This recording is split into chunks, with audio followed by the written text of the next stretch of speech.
नमस्कार, जनमत मराठी बातमीपत्रात आपले स्वागत। सुरुवातीला पाहूया ठळक घडामोडी। आज आपण परिसरातील सर्व नागरिक इथे जमलोय कारण खूप भयानक आहे।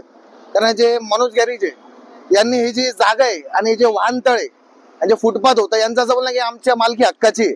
कारण असं आहे का कोट्यवधी रुपये खर्च करून रस्त्याचे रुंदीकरण डांबरीकरण झाले, पण या मनोज गॅरेज चालकाने ही जागा स्वतःही समजली म्हणून आपण यांना मागच्या आठवड्यात आंदोलनाचा इशारा दिला होता। त्यांनी काही प्रमाणात गाड्या हटवले, पण काही गाड्या तशीच आपण बघू शकतो किती भीषण अपघात झालेल्या गाड्या आहे। हे कुठेतरी अपघात झालेल्या गाड्या इकडे आणून ठेवता, ही जागा यांची नाही, ही जागा नागरिकांची आहे। हे फुटपाथ नागरिकांचं आहे, याच्यामुळे इथे कचराकुंडी निर्माण झालेली आहे। आम्ही अजून यांना 3 दिवसांचा अल्टिमेटम देतो, हे नादुरुस्त वाहने इथून हटवा, अन्यथा इथे मोठं जन आंदोलन उभारलं जाईल आणि याची सर्वस्वी जबाबदारी मनोज गॅरेज चालकाची असेल। आणि जर यांच्याकडून हे होत नसेल तर आम्ही खंबीर हे सर्व ट्रक आम्ही आमच्या पद्धतीने इथे हटवू, याचा इशारा मी यांना देतो। आणि हे जागेचे यांनी अनेक वर्षांचे वापर केलेला आहे। महापालिकेला एक विनंती, यांच्या घरपट्टीमध्ये हे सर्व मेन्शन केलं पाहिजे आणि सर्व पैसे महापालिकेने मनोज गॅरेज चालकाकडून वसूल केले पाहिजे, अन्यथा येत्या 3 दिवसात आम्ही याच्यापेक्षा मोठा जन आंदोलन उभारणार आहे। याची दक्षता महापालिकेने शहर वाहतूक शाखेने घ्यावी।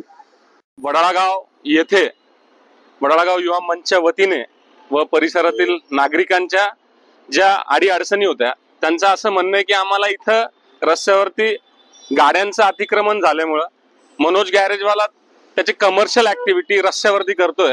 ह्या गाड्यांमुळे ब्लॅक स्पॉट निर्माण झालाय आणि या ब्लॅक स्पॉटमुळे अनेक लोकांचा ऍक्सिडेंट होतो।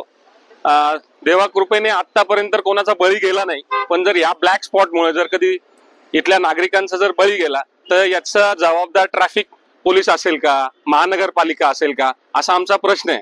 आणि जर या गाड्या त्वरित हटवल्या गेल्या नाही तर येणाऱ्या 3 दिवसांमध्ये आम्ही मोठ्या प्रमाणावरती जन आंदोलन करू आणि इथून या गाड्या हटवून इथल्या नागरिकांना एक मोकळा श्वास देऊ आणि इथली कचरपट्टी मुक्त करू, ही मी तुम्हाला ग्वाही देतो। थांबतो। जय